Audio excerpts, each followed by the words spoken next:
اعوذ باللہ من الشیطان الرجیم بسم اللہ الرحمن الرحیم رب اشرح لی صدری ویسر لی امری واحلل عقدۃ من لسانی یفقہوا قولی اللہم صل علی محمد وعلی آل محمد لا حول ولا قوۃ الا باللہ۔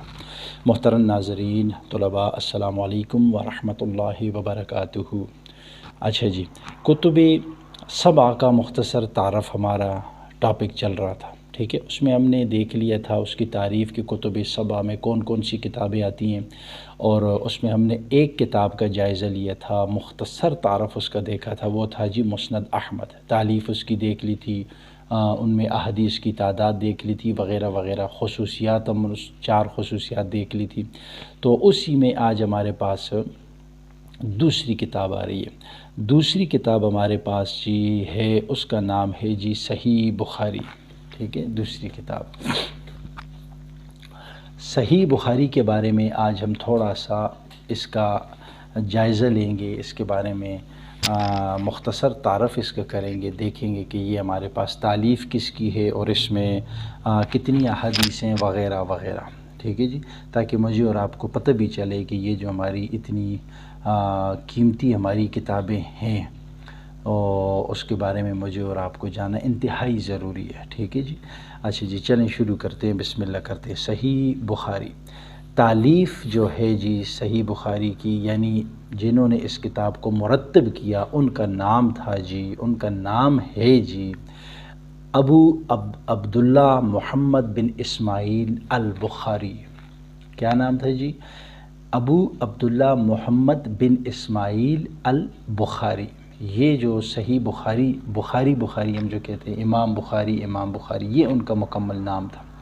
اچھا، ان کی ولادت ہوتی ہے جی 194 ہجری، 194 ہجری میں ان کی بخارا میں ولادت ہوتی ہے، یعنی پیدائش ہوتی ہے، اور 256 ہجری 256 ہجری میں سمرقند میں ان کی یہ وفات ہوتی ہے، ٹھیک ہے جی۔ یہ تو یعنی کہ حضور صلی اللہ علیہ وسلم کی ہجرت کے 194 سال بعد ان کی پیدائش ہوتی ہے، اور تقریباً ہجرت کے 256 سالوں بعد ان کی وفات ہو جاتی ہے سمرقند میں۔ اور اس کتاب کا جو مکمل نام روایتوں میں آیا ہوا ہے وہ مختلف نام آئے ہوئے ہیں، لیکن جو سب سے زیادہ جو مشہور اس کا نام ہے وہ ہے جی الجامع الصحیح المسند۔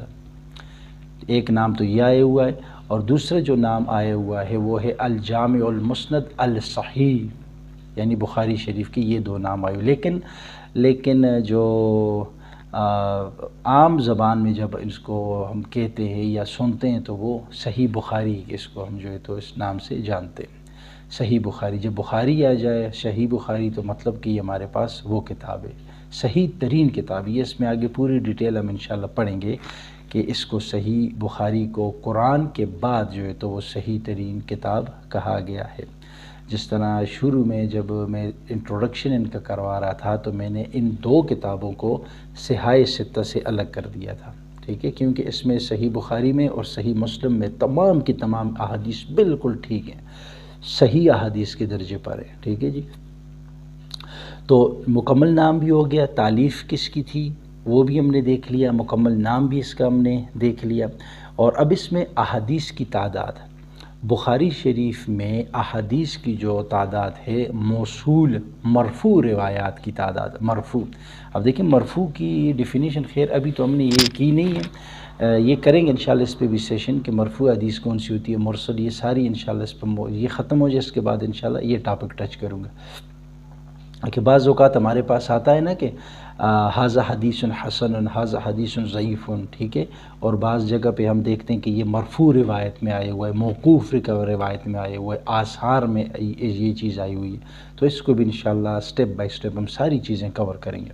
تو مرفوع روایت کے بارے میں یہ دیکھیں، یہ سنیں شارٹ کٹ کہ یہ ہمارے پاس ایسی روایت ہوتی ہے، ایسی حدیث ہوتی ہے کہ جس میں جو راوی روایت کرنے والا ہے، یعنی آخری جو صحابی ہوتا ہے حضور صلی اللہ علیہ وسلم سے پہلے نا، تو وہ حضور صلی اللہ علیہ وسلم کا نام لے کر جو ہے تو وہ روایت کرتا ہے، ایسی روایت کو مرفوع روایت کہتے ہیں۔ ان کی تعداد کے بارے میں ہے جی کتنی، مقررات کہتے ہیں کہ یہ ریپیٹیشن ریپیٹ ہو گئی ہو ریپیٹ. اب دیکھیں مثال کے طور پر جس طرح بخاری شریف میں حدیث آئی، یہ مقررات آپ کو سمجھا رہا ہوں اچھا کہ کیا ہے. جس طرح بخاری شریف اگر ہم جب یہی کتاب ہم جب دیکھتے ہیں تو اس کی پہلی جلد جب ہم اٹھاتے ہیں حدیث نمبر 106 سے لے کر 109 تک، یعنی یہ جو ہمارے پاس 6 7 8 9 یہ 4 احادیث جو ہیں جو ایک ہی ٹاپک پر ہے. ٹھیک ہے جی، راوی مختلف ہو سکتے ہیں لیکن کیونکہ صحابی تو جب آپ صلی اللہ علیہ وسلم بیان کرتے تو ایک صحابی تو نہیں تھے نا سامنے، مختلف صحابہ کرام، تو انہوں نے اپنے اپنے طریق سے جو ہے تو اس کو روایت کیا. تو مطلب یہ 4 ہمارے پاس اس کے جو ہے قسم کے، آپ اس کو طرق بھی کہہ سکتے ہو یا آپ اس کو 4 مقررات کہہ سکتے ہو، یعنی کہ ریپیٹیشن ہو رہی ہے اس میں ایک ہی بات کی. تو وہ کون سی بات تھی؟ وہ یہ تھی کہ جس نے مجھ پہ جان بوجھ کر جھوٹ باندھا تو وہ اپنا ٹھکانہ کیا کرے، جہنم میں سمجھ جائے. تو یہ اس کو مقرر کہتے ہیں. اگر ان کی تعداد کے سمیت ہم اس کو گنیں ساری تو وہ بنتی ہیں 7397، 7397 یہ. اور مقررات کے بغیر، یعنی مقررات ہم اگر ہٹا دیں بیچ میں سے تو یہ بنتی ہے جی 2602، 2602، 2602 یہ. جیسا کہ حافظ ابن حجر رحمۃ اللہ علیہ نے فرمایا ہے، یعنی حافظ ابن حجر رحمۃ اللہ علیہ کا بھی یہی قول ہے، یہ مقررات کا اور غیر مقررات کا. اچھا جی، البتہ بین الاقوامی نمبرنگ کے مطابق، اب یہ بین الاقوامی نمبرنگ کیا چیز ہوتی ہے، یہ بھی انشاءاللہ اس پہ بھی مفصل کسی دن آپ کو ایک لیکچر میں بتاؤں گا کہ بہت سی چیزیں، بہت سی، اب اس میں وقت کے گزرنے کے ساتھ ساتھ انشاءاللہ ایک ایک چیز جو میرے سامنے یہاں پہ آ رہی ہے اس کو میں اپنے پاس نوٹ کروں گا، اس پہ پھر کسی دن انشاءاللہ بات کروں گا. اب دیکھیں بین الاقوامی نمبر، یہ جو ابھی تقریباً 1.5-2 سال پیچھے، بلکہ 2 سال پیچھے یہ لفظ میں نے سنا ہے کہ یہ بین الاقوامی نمبرنگ کیا چیز ہوتی ہے حدیث کی. تو پھر میں نے اس پہ ریسرچ کرنا شروع کیا کہ یہ بین الاقوامی، ہمارے پاس تو یہی آئے ہوئے نا کہ بخاری شریف اتنی نمبر کی حدیث، مسلم شریف اتنی نمبر کی حدیث، ترمذی اتنی. تو پھر میں نے جب یہ اس پہ ریسرچ کرنی شروع کی تو میرے سامنے یہ بات آئی کہ بین الاقوامی نمبرنگ سے مراد احادیث کی وہ نمبرنگ ہوتی ہے کہ جو ایک ہی دنیا کے ایک ہی جو ہے تو وہ کتب خانے سے شائع ہو کتاب، جو کتاب بھی ہو حدیث کی، اور وہی ساری دنیا میں جائے، اور وہی حدیث جو ہے تو مثال کے طور پر افریقہ میں اگر بخاری شریف ہے یا مسلم شریف اگر بخاری اس میں افریقہ میں ہے تو اس میں جو اگر 240 نمبر کی حدیث ہوگی تو وہی ہمارے پاکستان میں بھی ہوگی، چائنا میں بھی وہی ہوگی، انڈیا میں بھی وہی ہوگی، یعنی پوری دنیا میں وہ ایک ہی نمبر چلے گا اس کا. ٹھیک ہے، یہ مثال کے طور پر. اور یہ احادیث کے معاملے میں یہ معلومات ہوتی ہیں بین الاقوامی نمبرنگ کے مطابق.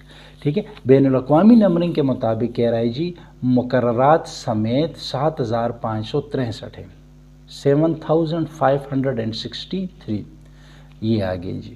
امام بخاری نے رحمۃ اللہ علیہ نے 6 لاکھ احادیث میں سے 16 سال کے عرصے میں ان روایات کا انتخاب فرمایا اور انہیں ترتیب دیا.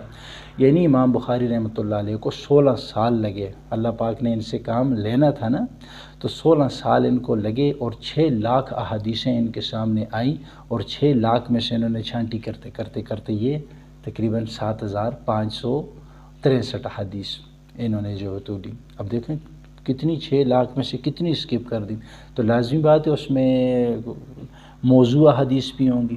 ٹھیک ہے جی، اس میں ایسی احادیث بھی ہوں گی کہ جو صحیح کے درجے پر نہ پہنچتی ہوں، جس کی وجہ سے اس کو اسکپ کر دیا، تو باقی یہ ہمارے پاس بچ گئی. ٹھیک ہے جی، یہ ہو گیا. اب دیکھتے ہیں جی اس کتاب کی خصوصیات. بخاری شریف کی خصوصیات میں ہمارے پاس پہلی خاصیت یہ ہے کہ اس کتاب کو قرآن کے بعد حدیث کی سب سے زیادہ صحیح کتاب ہونے کا اعزاز حاصل ہے. یعنی کہ دنیا کے جس کونے میں بھی آپ جائیں، کسی سے بھی پوچھیں مسلمان سے، تو تھوڑا بہت اگر اس کو اسلام کا نالج ہوا، احادیث کا نالج ہوا، قرآن کا نالج ہوا، فقہ کے بارے میں اگر اس کو تھوڑی بہت سمجھ بوجھ ہوئی تو وہ یہی کہے گا کہ قرآن کے بعد اگر اس روئے زمین پہ صحیح ترین اگر کتاب ہے تو وہ ہمارے پاس صحیح بخاری ہے. یہ اعزاز اس کتاب کو حاصل ہے، اور یہی مسلم کو بھی حاصل ہے. جب صحیح مسلم کا ہم انٹروڈکشن کریں گے تو انشاءاللہ اس میں یہ چیز ہمارے پاس آ جائے گی. پہلی خصوصیت کہ صحیح ترین کتاب ہے قرآن کے بعد دنیا میں، اعزاز حاصل ہے جی. نمبر 2، اس کی تمام احادیث صحیح ہیں. اب دیکھیں میں نے کہا نا کہ حدیث صحیح ہے. اب اگر آپ نے میرے لیکچرز غور سے سنے تو اب آپ کو صحیح کا پتہ چل جائے گا کہ صحیح حدیث کون سی ہوتی ہے. 5 جو شرائط بتائی تھی، ٹھیک ہے، یہ یعنی کہ اس کی تمام کی تمام احادیث، تمام کی تمام روایات وہ صحیح حدیث کے جو شرائط 5 اس پر پوری کی پوری اترتی ہیں. اس وجہ سے اس تمام احادیث کو، اس کتاب کو جو ہے تو وہ صحیح کہا گیا ہے، یا ان تمام احادیث کو صحیح کہا گیا ہے. نمبر 3، اس کے تراجم ابواب میں امام بخاری رحمۃ اللہ علیہ نے بہت سارے فقہی مسائل بیان کیے ہیں. فقہی مسائل یعنی فقہ جو سمجھ بوجھ والے نا، جو شریعت کے جو مسائل ہیں ان کو اس میں امام بخاری نے مختلف تراجم میں اور ابواب میں، مختلف باب ان میں جو ہے تو یہ امام بخاری نے رحمۃ اللہ علیہ نے فقہی مسائل بیان کیے. اب بتا یا نہیں سکتا، بات لمبی ہو جائے گی، صرف یہ بات آپ اپنے ذہن میں رکھیں. اچھا جی، چوتھی بات، یہ جامع کتاب ہے، یعنی جامع، اس میں سب کچھ ہے. کس طرح کہ اس میں تقریباً زندگی کے ہر شعبے کے مطابق یا متعلق احادیثوں کو یکجا کیا گیا ہے. یعنی کوئی بھی شخص ہو، اس کی زندگی کا کوئی بھی شعبہ ہو، یا حضور صلی اللہ علیہ وسلم کے شروع سے لے کر آخر تک جو معاملات بھی تھے، دنیاوی معاملات تھے، دینی معاملات تھے، نماز کے مسائل تھے، حج، زکوٰۃ، روزہ، جو کچھ بھی تھا، یہ سارا کچھ اٹھا کے امام بخاری رحمۃ اللہ علیہ نے اس میں اپنی اس کتاب میں کیا کر دیا، اکٹھا کر دیا. ٹھیک ہے، کس طرح کے احکامات؟ مثال کے طور پر عقیدہ کیا ہونا چاہیے، عقائد کے تمام احکامات یا تمام احادیث اس میں جمع ہیں جی. اسی طرح عقائد، احکامات ہو گئے، حکم، یہ ساری چیزیں ہوں گی. تفسیر بھی اس میں آئی ہوئی ہے. ٹھیک ہے، اس میں قرآن کی مختلف صورتوں کی تفاسیر بھی اس میں ہیں. فتن، یعنی فتن، کتاب الفتن بھی اس میں ہے، کتاب المغازی وغیرہ وغیرہ وغیرہ، یہ ساری چیزیں اس میں ہیں. تو کہنے کا مطلب یہ کہ بخاری شریف اس روئے زمین پر قرآن کے بعد مانے جانے والی سب سے جو اوتھینٹک کتاب ہے وہ ہمارے پاس بخاری شریف ہے. صحیح مسلم بھی ہے، لیکن اس کا ذکر میں اس لیے نہیں کرنا چاہتا کہ اس کا ایک الگ پورشن ہے جو اس کے بعد آ رہا ہے. 7 کتابوں میں مسند احمد ہو گیا، اور دوسرے نمبر پہ بخاری شریف ہوگی. جب تیسرے میں ہم انشاءاللہ صحیح مسلم کا انٹروڈکشن کریں گے تو اس میں یہ ساری باتیں آئیں گی. تو یہ تھا ہمارے پاس مختصر سا تعارف صحیح البخاری کا. اللہ پاک سے دعا ہے کہ جو کچھ پڑھا، سنا، دیکھا، اللہ پاک اس پہ ہمیں عمل کرنے کی توفیق عطا فرمائے. سبحانک اللہم و بحمدک، اشہد ان لا الہ الا انت، استغفرک و اتوب الیک.